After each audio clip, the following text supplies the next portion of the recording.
Bonsoir, bienvenue sur Monaco Info pour un tour d'horizon de l'actualité de ce dimanche 24 août. Voici les titres que nous développerons dans cette édition. Coup double pour le MR7 qui a remporté hier la deuxième étape de l'Inextinso Super Sevens à Dax, une semaine après s'être imposé à Mont-de-Marsan. Rugby à 7, rugby à 15, nous serons dans ce journal avec Thomas Riquet, le président de l'ASM Rugby, pour évoquer le partenariat récemment signé avec la Fédération monégasque de rugby. Ils sont sur le pont tout au long de l'été. L'une de nos équipes a suivi le quotidien estival des sapeurs-pompiers de Monaco. Après le nouvel épisode de forte chaleur qui a pris fin cette semaine et alors que le littoral est particulièrement fréquenté, nous verrons avec la chercheuse du Centre scientifique de Monaco, Stéphanie Reynaud, quelles sont les conséquences de ces conditions estivales pour les espèces marines. Et puis des idées de sortie ou découvertes alors que les vacances ne sont pas tout à fait terminées. Nous vous proposerons une balade dans les rues de Monaco à bord de véhicules d'exception avant une pause bien agréable dans l'espace éphémère du Mada Lounge dans les jardins du casino. Ils affichaient de solides ambitions avant le début des 3 étapes estivales de l'Inextinso Super Sevens et ils peuvent se targuer d'avoir fait carton plein. Une semaine après s'être imposés à Mont-de-Marsan, les rugbymen du MR7 ont remporté hier soir la deuxième étape. Ils ont battu en finale Montpellier sur le score sans appel de 14-0. Une belle conclusion après avoir battu tour à tour l'Union Bègles-Bordeaux, le Racing et Toulon. Le week-end prochain, le 3e et dernier tournoi de l'Inextinso Super Sevens se disputera à Pau. Mais depuis la semaine dernière, le MR7 est assuré d'être qualifié pour la finale à Paris en février 2026. Ce parcours sans faute du MR7 est le reflet de la belle santé et du bel élan qui entoure le rugby à Monaco, qu'il s'agisse de rugby à 7 ou rugby à 15. Cet été, un partenariat a d'ailleurs été finalisé entre la Fédération monégasque de rugby et l'ASM Rugby, présidé par Thomas Riquet, qui est interviewé par Christophe Paco. Bonsoir Thomas Riquet. Bonsoir, merci de me recevoir. On est ravis de vous recevoir parce que le rugby est en plein boom en ce moment en Principauté de Monaco. Ça fait des années que ça ne cesse d'évoluer. Et là, c'est un partenariat qui va dans le bon sens pour le rugby amateur. Oui, c'était important pour nous d'officialiser un partenariat structurant. Nous travaillons déjà ensemble avec la fédération depuis des années. Mais là, il était important effectivement d'accompagner cet essor du développement du rugby en Principauté. Et donc, il était important pour nous d'officialiser les choses et de monter en puissance sur la collaboration entre la fédération et son club, qui est finalement assez naturel. Mais au vu du développement de notre sport en Principauté aujourd'hui, il est important de faire cela. C'est quoi? C'est le développement, c'est la promotion du rugby amateur? Oui, l'idée et la volonté de tous aujourd'hui, c'est de promouvoir le développement du rugby en Principauté et surtout de promouvoir les valeurs fondamentales de notre sport, qui sont bien plus qu'un sport d'ailleurs. Donc en termes de discipline, de travail d'équipe, de partage, de respect et surtout d'éducation et d'inclusion, c'était important qu'on travaille ensemble, qu'on mutualise des choses. Vous en avez parlé, il y a vraiment beaucoup de choses qui sont là en termes de performance et de résultats aujourd'hui avec le rugby à 15 et à 7. Donc voilà, donc il était temps de mutualiser les choses et parler pas d'une voie commune parce qu'on a des projets qui sont en parallèle, mais vraiment de faire des choses de façon partagée, coordonnée, ne serait-ce qu'en termes de ressources, puisqu'aujourd'hui, effectivement, il faut accompagner toutes ces performances et accompagner cet effort du rugby monégasque. Toutes ces valeurs de l'Ovalie que vous venez de décrire, ça passe par quoi? Par du partage de compétences entre les deux entités? C'est quoi? Ce sont également des échanges?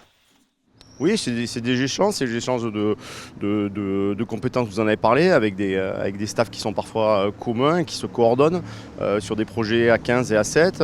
C'est du travail qui est fait sur le club qui permet à la fédération aussi de bien tourner en termes de résultats. Donc il y a une vraie coordination qui se fait. C'est de la mutualisation aussi de matériel, de matériel médical, de matériel de transport, des choses qui font que. Et puis surtout, c'est peut-être une cellule commerciale commune qui va chercher des ressources à la hauteur des ambitions du rugby monégasque maintenant. Ouais, c'est pas une fusion, c'est une véritable mutualisation, on a bien compris, entre vous et Thierry Dantès qui avait signé ce partenariat. C'est également évidemment sous l'égide de la princesse, qui est la princesse Charlène, qui est toujours derrière ce rugby monégasque. Oui, je pense qu'il y avait une volonté commune de coordonner les choses. On en a parlé, donc je ne parlerai pas au nom évidemment de la princesse et de la fédération, mais voilà, c'est ce que nous on a ressenti côté club et c'est pour ça que tout le monde s'est mis à la table pour faire de grandes choses et accompagner ce rugby qui marche si bien en Principauté maintenant. Ça fait des années, Président, qu'on se bat pour du rugby. Je me souviens d'une époque, il y avait même Bernard Laporte qui était venu ici, il y a du Michalak dans une autre discipline. Le rugby est partout, on a même un champion olympique, voilà. On a des performances incroyables, on a l'équipe de France qui vient s'entraîner aussi. Ça veut dire que Monaco, c'est un club référent aujourd'hui, et une fédération aussi. Oui, c'est une terre d'accueil, c'est un refuge aussi pour le 7, mais aussi pour le 15, puisqu'on le sait que le 15 était un peu à l'origine de tout ce qui est formation, accompagnement des jeunes, donc ça c'est très important. On a la chance d'avoir une princesse qui est sud-africaine et qui a une appétence particulière pour le rugby. Voilà, vous en avez parlé, effectivement on a accueilli tout un tas d'équipes internationales, il y a eu un tournoi de qualification olympique aussi qui a donné la dernière place qualificative pour les Jeux de Paris 2024. Il y a surtout des résultats de la formation locale avec une équipe nationale qui a été championne d'Europe, une équipe nationale qui a gagné les Jeux des petits États, une équipe nationale U19 qui a été championne d'Europe aussi. Il y a un club qui est à 2 doigts de monter en Fédéral 1 et il y a effectivement le rugby professionnel cette fois avec le MR7 qui a bien performé ce week-end et on les félicite pour ça. Merci mille fois, plein de belles choses pour ce partenariat ô combien important ici en Principe de Monaco, ces valeurs du rugby que vous exprimez si bien Thomas Riquet, vous le président. Merci d'avoir été avec nous ce soir sur Monaco Info. Merci à vous.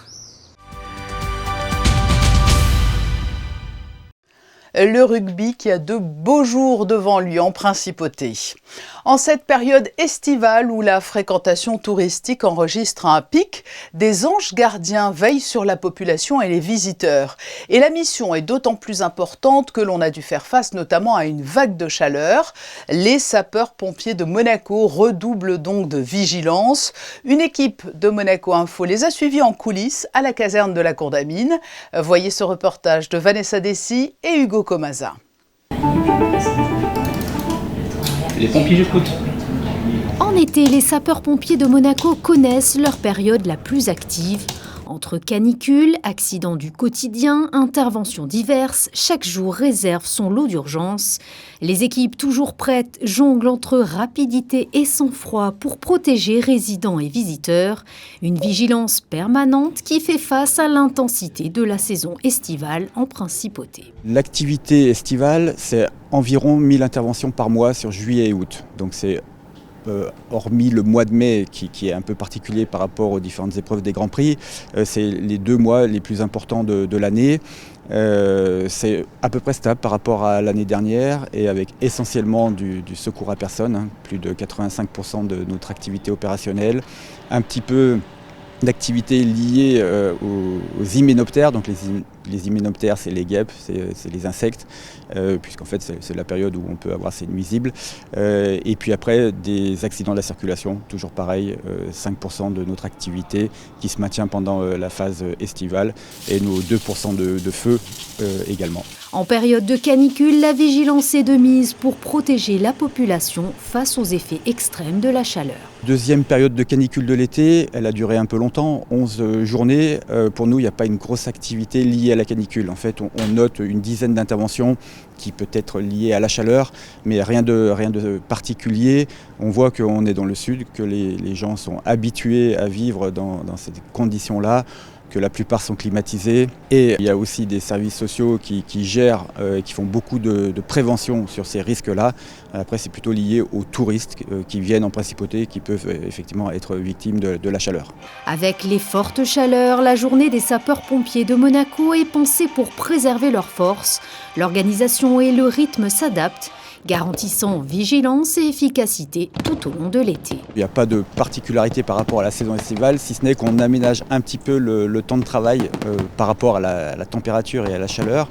Et on allège les tenues de travail, notamment pendant les phases d'entraînement, où pour préserver le potentiel humain, on ne va pas les épuiser par rapport à une hyperthermie qui serait un peu dommageable pour la journée.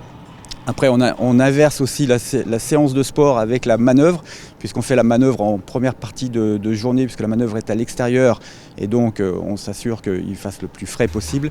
Et après, la séance de sport, elle peut se faire dans l'espace musculation où c'est climatisé. Donc encore une fois, on regarde vraiment le potentiel opérationnel humain afin de le garder toute la journée. En pleine saison estivale, cette attention portée aux pompiers souligne l'importance de leur rôle et la nécessité de rester réactifs malgré des conditions parfois extrêmes. Chaleur, surfréquentation, ces menaces estivales planent également sur la faune marine. Quelles conséquences ont-elles? La réponse tout de suite avec la chercheuse du CSM Stéphanie Reynaud, interrogée par Christophe Pacaud. Bonsoir Stéphanie Reynaud. Bonsoir Christophe. On est ravis de vous accueillir aujourd'hui. Ces périodes de chaleur, évidemment, se posent beaucoup de questions, surtout sur notre mer Méditerranée, sur notre faune, bien sûr, sur l'espèce marine. Avec ces chaleurs caniculaires ces derniers temps, quelles sont les espèces qui sont le plus en danger finalement? Alors les espèces méditerranéennes qui sont plus en danger, ce sont les espèces qui sont fixées parce qu'effectivement elles ne peuvent pas bouger, elles ne peuvent pas échapper aux vagues de chaleur. Donc par exemple les gorgones, les coraux, les bivalves. Il faut qu'ils descendent automatiquement plus profond, c'est aussi simple, aussi naïf que cela? Ça peut être ça. Par exemple, on a une expérience sur le corail rouge au large de Monaco. On a mis des grottes artificielles à 40 mètres de profondeur. Et là, l'eau a une température maximale de 15-16 degrés tout l'été. Donc les coraux se portent bien. On parle de la chaleur, mais il faut parler aussi de la superfréquentation, la surfréquentation même estivale. C'est vrai qu'il y a beaucoup de touristes en ce moment, ce qui n'améliore pas. Ça fait des pressions supplémentaires. Par exemple, beaucoup plus de bruit, beaucoup plus de bateaux qui jettent l'ancre dans les herbiers de Posidonie, ce qui devrait être interdit normalement. Mais l'utilisation des crèmes solaires. La crème solaire peut être un danger pour la faune marine, vous dites? Oui, il y a des crèmes solaires qui sont faites exprès pour aller se baigner, qui sont beaucoup moins dangereuses, parce qu'il y a certains produits dangereux pour les coraux, pour les organismes marins qui ont été retirés. Mais ce n'est pas le cas de toutes les crèmes. Heureusement.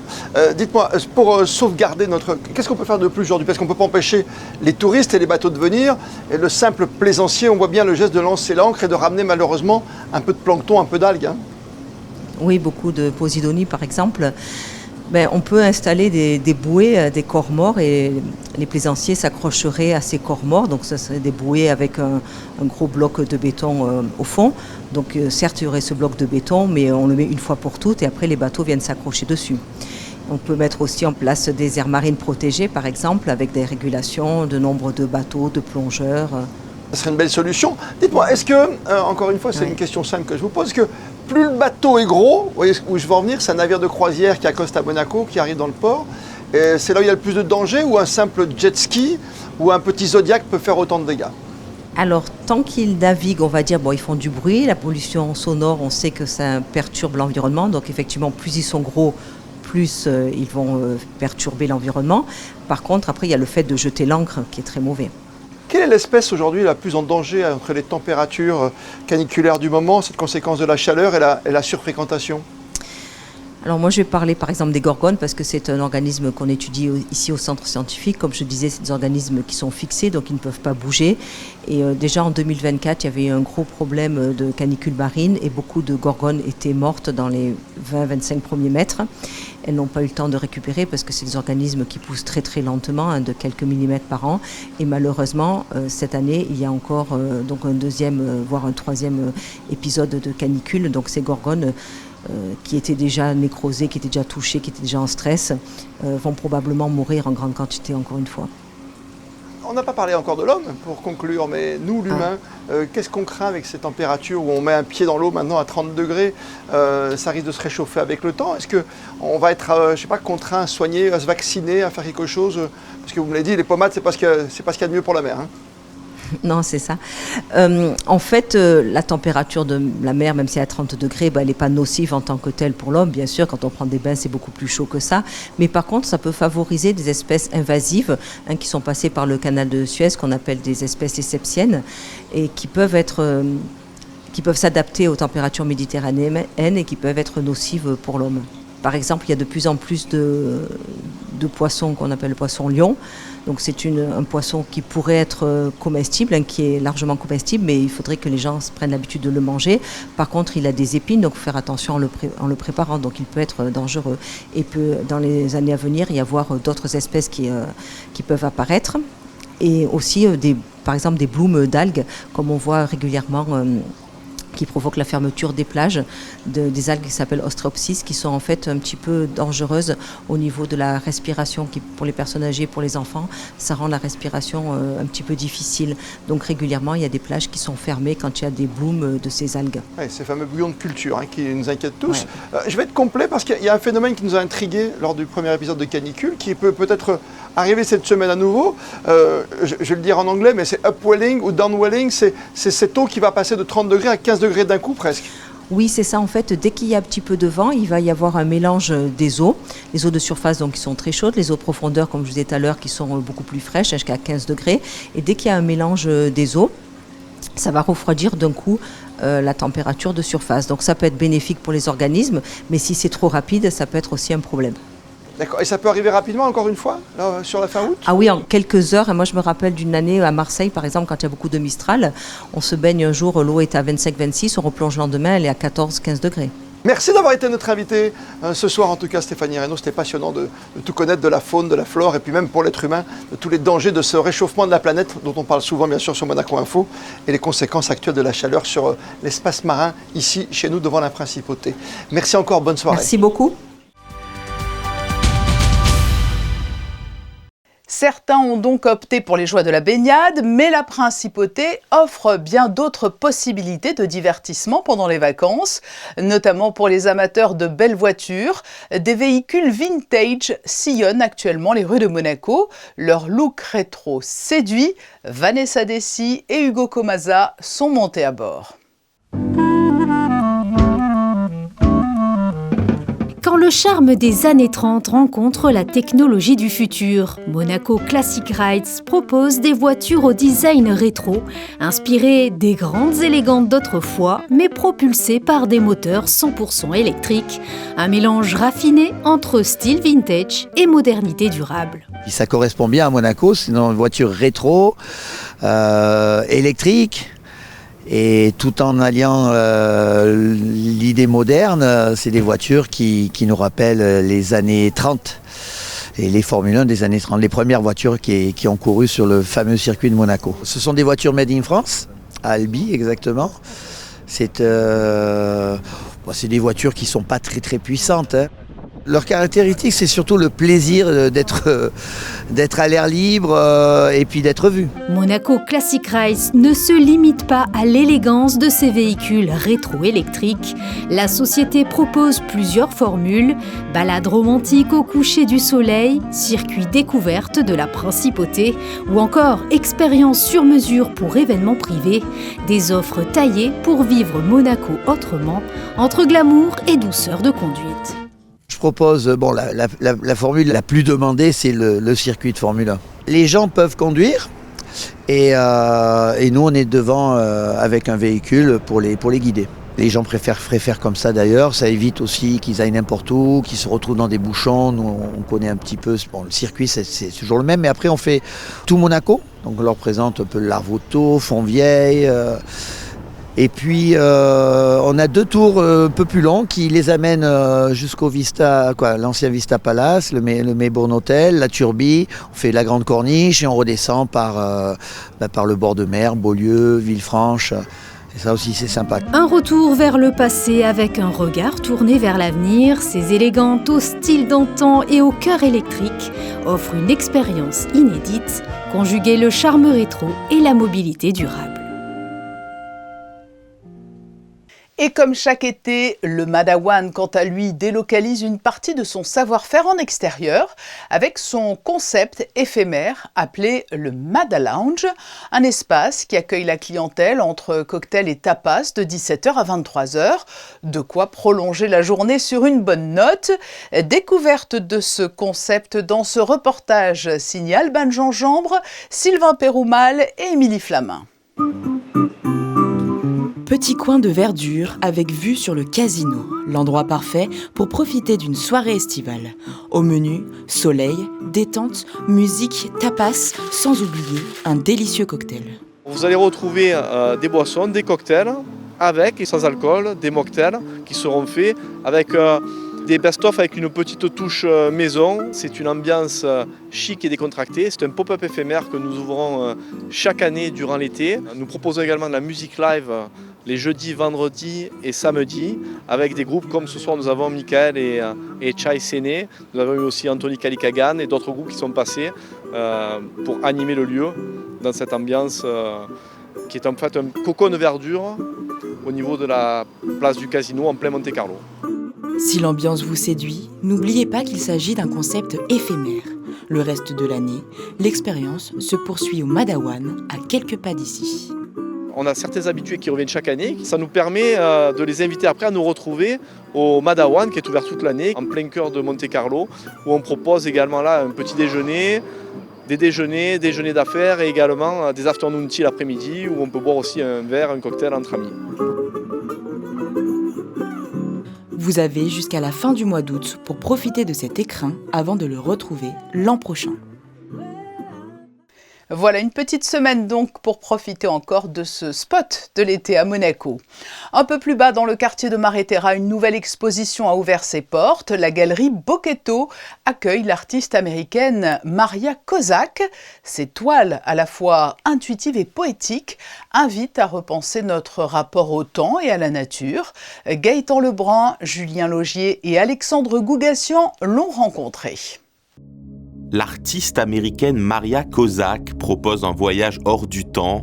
Ses peintures naissent de gestes spontanés, presque automatiques, sans plan préalable. It's about time in general and the idea of relativity and where we are in space. You know, we're always, I think, thinking about the past or we're always thinking about the future instead of being present. So it's like we live in the psychological time instead of chronological time. It's an Eckhart Tolle actually idea, or I mean it's older, like a Taoist, Buddhist time. Parmi elles, Shame Flowers, inspiré de son enfance dans les banlieues américaines, un hommage aux fleurs sauvages, jadis considérées comme des mauvaises herbes, devenues aujourd'hui symboles de beauté indomptée. It's maybe the most personal one to me because, I mean, I didn't plan it this way again, but it reminds me of when I was young and we lived in the suburbs in the US and everybody had these perfect gardens, you know, perfectly manicured lawns. So it was just like green, black grass that was this long. You know, now, of course, when I see them, I think they're beautiful flowers and I think that perfectly manicured lawns are gross and that's like what's not natural. So it's called the shame of wild things, and so it's about how like things that are wild and natural, you know, sometimes we ascribe shame to it because we have this order or aesthetic that society defines. À travers ses œuvres, Maria Kozak invite à redécouvrir le présent et à réconcilier l'art, la nature et la vie quotidienne. C'est la fin de ce journal, mais vous pouvez prolonger cet instant info en allant par exemple écouter le podcast de Jean-Philippe Vinci au micro de Geneviève Berthy. Le directeur de l'Éducation nationale, de la jeunesse et des sports prépare actuellement activement la rentrée scolaire qui aura lieu à Monaco le 8 septembre prochain. Demain à 19h, vous avez rendez-vous avec Christophe Paco. À suivre dans un court instant la météo d'Alban Gingembre. Très belle et douce soirée à vous sur Monaco Info.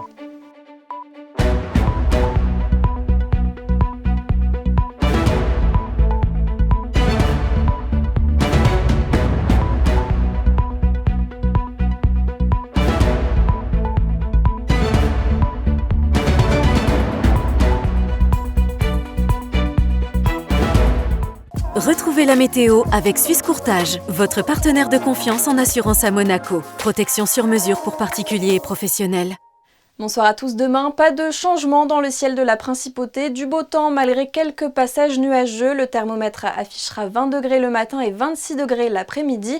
Profitez des températures encore agréables car cela risque de ne pas durer. Des orages sont attendus dans la semaine. Le lundi 25 août, pensez à souhaiter une bonne fête au Louis. C'était la météo avec Suisse Courtage, votre partenaire de confiance en assurance à Monaco. Protection sur mesure pour particuliers et professionnels.